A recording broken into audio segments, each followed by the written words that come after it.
Hey, how you doing? This is the second part of the QC thing for Telestream Cloud. Now, if you're pretty brave, this is what you want to be looking at because this is taking no templates. This is you doing your own settings. And I tell you what, if you don't know what you're doing, it can be a bit overwhelming. So what I'm going to do, I'm going to walk you through doing an XD cam for England and kind of having a look at that. So I'll show you first the kind of the blank way of starting it. Then I'll actually show you the preset that I've made. And the reason I'm doing that, it'll take it probably about 30 minutes to go through each of the settings with you. So let's dive on in. So as you see here, I've got my template ready to go, and this is the one I had before in episode 1. So how we get it to a stage that we can edit with it? Well, let's crack on in. Now in this case, I'm just going to do demo because I'm going to delete this in a second anyway. It's going to have all my checks as normal, but off to the races we go. So with this, you can do as much as you want. I kind of like to use it and kind of grabbing the metadata for a file. If it passes, it goes this way and gets into a further more QC. If it fails, it then bounces back. But let's check this out. So here is where we were before with all the lovely templates which Telestream keep up to date. Right down the bottom, hello cheeky, there's a VidChecker 8.0.0 template. So let's click on that. Oh my goodness, I've got a bit barking mad. Anyway, so here it is. There is nothing ticked here. There is no shortcuts. This is a clean QC parameters. So it's going to say whatever you want to do, you can put them in this way. So we are going to do an MXF. So in the container, I'm going to do an MXF. And I guess a key thing to understand on how this works is you can check for stuff and get a warning, or you can get a check for stuff and a fail, or you can not even check anything on. If you look here, I've got my container ticked, and all the way over here, it's a reject on error. So I want to tick that on. That will then fail the QC, okay? So this is going to say if it's not an MXF, it's going to fail. If I throw a ProRes in, well, that's not fair. ProRes can be an MXF. But if I'm going to put a QuickTime ProRes or a DNX or anything of that nature, this would then fail it out that way. I can do my patterns. In this case, I want to do a OP1A, and I'll close it, and my video codec. So here we go. This is the first start of how deep this program can actually go. So I'm going to come through and say, ooh, where's XDCam? Well, it's an MPEG-2 for the old boys and girls. Profile is right down here. It's not a ProRes, it's up through here. And I'm looking for an MPEG-422. Also looking for a high level of that one as well. So jump on through. Again, you can see there's so many to work here that you need to be very understanding of what you're looking for. And where is my MPEG-2 gone? It's around about here somewhere. So it is my high level. There we go. I'm going to also click that on fail as well if that doesn't work. So I'll scoot through and I'll show you what this template looks like, and we can go through it that way. So here we are. This is now going to jump into the template of an XD cam. So let's have a look at some of the settings. So if I jump on in, my project name was done GBR for Great Britain, and it's XD cam. You can see that I've got the container of MXF, there's OP1As, there's MPEG-2, 422. There is a plethora of things that you can manipulate and do in here. Down we go, we've got frame size, 1920 1080, because XD cam can also come in 1920 1440 as well, and it can come in as 420. So I'm actually asking that these need to be a real pivotal way of QCing this file, and I've got them as reject as well. Down the bottom, I've got frame rates 25. It's an 8-bit file. I've got GOP structure of 3 and 12 as well. So this is going to be my start of my file. I jump through. There's so much to look in here. I mean, you could spend all day if you're kind of picking and choosing what you wanted to. And the good thing is it's all there for you. I like that because sometimes you might go, yeah, I need to look at time code on this particular job. That will allow you to look at it in there. So up to the top, it has some bespoke MXF stuff as well. So if I'm doing an AS11, it's going to look at some shims. It can really dive into the MXF as well because MXF has a VANC, and the VANC can hold a lot of metadata in there as well. So down through here, you've got body partitions, essences. You've got loads of fun stuff in here if you're needing that as a request. Now, trust me, nearly 30 years doing this, a white page is a starting point, is a guidance. That's what the supplier would like to get in. Now, sometimes it's a bit grey. With your EBU 2000 or 2016, it might be a little bit different, of a 3% to a 5% and all sorts of fun stuff. We'll show you that in a sec. But this is all here for you to use. And that's the key thing. This is a SaaS, agnostic to all the clouds.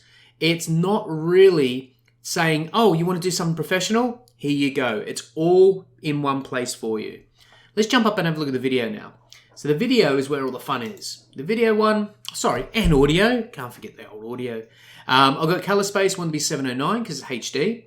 I've got layouts, so I could actually say ignore a certain part. So if you do have bars, a slate and all that sort of stuff, and it does start at 10 hours or 01, then you could say ignore all that other stuff. I just want to look at this. Quite cool.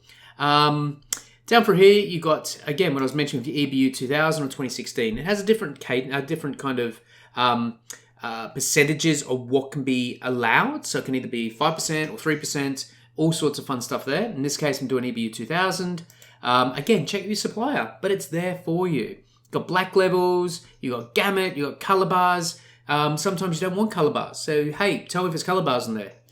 Great thing. And then you've got field orders and all sorts of fun stuff. And down the bottom, there's two things which are amazing. You've got your Psc checks. Now, this is for your photosensitive epilepsy, right? In the UK and also Japan. So it can actually detect this, and also the media offline one. Now, the media offline one's quite interesting. Avid, Premiere, even Final Cut, I think at some stage, will all have a media offline if the media is not in there and you're exported out.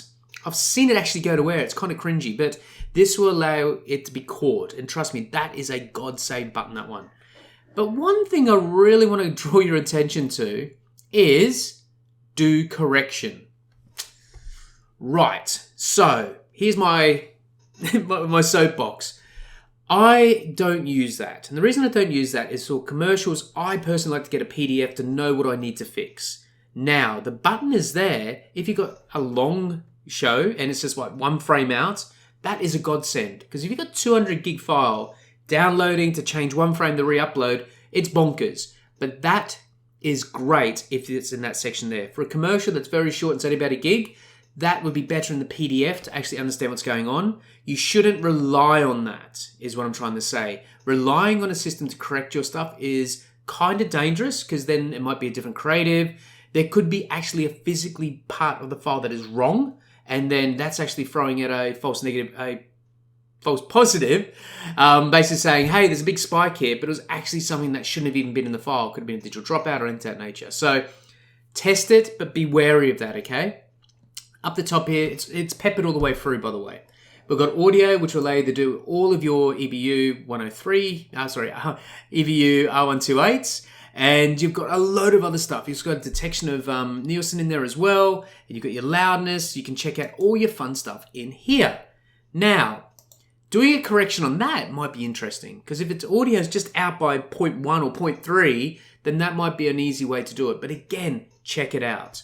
Another key part on the audio is that you can have up to 16 channels in here. So presentingly, right now, you've only got 8. If I come up and click this, you will start to see a load of other channels. So something that you kind of, oh, where's my other channels? It's all there. Another key part of this is right down the bottom, the audio will go on PIDs or blocks. So you might have stereo English on 1 and 2. You might have 5.1 English from 3 to 8, and then so forth. So you might want to be able to say, block this and only check that, because it might be minus 23, but it might be minus 24 for Australia or America. It might be something altogether for another country. So it's all there laid out for you.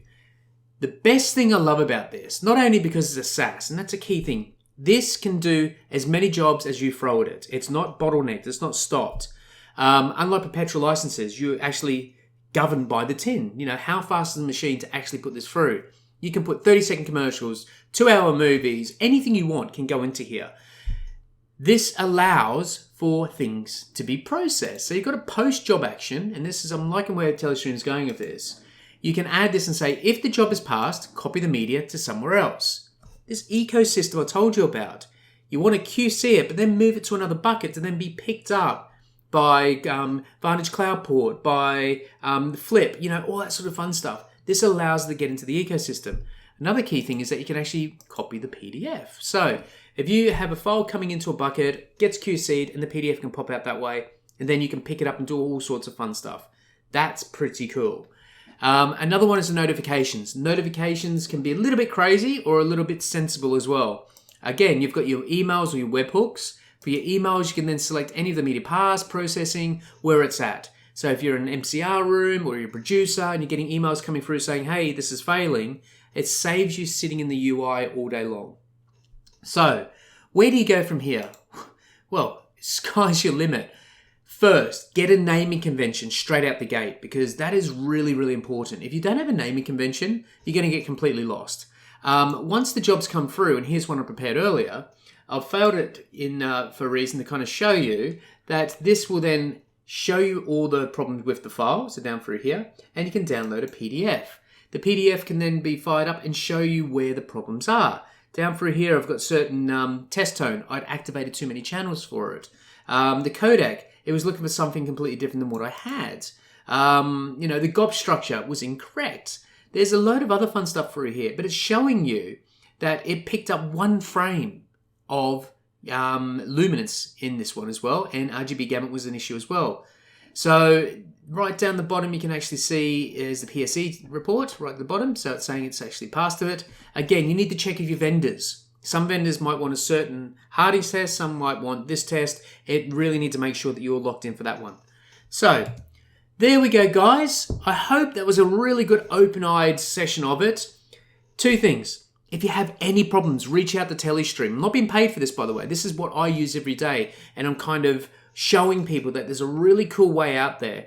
Reach out to your vendors and get their QCs. Now, unfortunately, you can't download and upload into this, so you need your vendors to kind of give you a breakdown of what to tick and what parameters to put in, and then you would be able to have a QC before it gets to your vendors, and it's always locked in. Nothing worse than having all your beautiful stuff done, you send it to the suppliers, and it fails. So that's what this is all about. It is agnostic on all the cloud vendors, so you can put all your watch buckets in that, no worries, and get the free trial. The free trial is phenomenal. I mean, it allows you to do 10 seconds of a file, get to understand the presets, and reach out to the Telestream guys and girls as well. Because if you've got a workflow that is a little bit out of there and you're kind of wondering where the codecs are, reach out and ask, because this is the future, what I see on the SAS and Auto QC, and where they're going and where they've been and where they're going is absolutely phenomenal. So on that note, hope you have a great day and see you soon.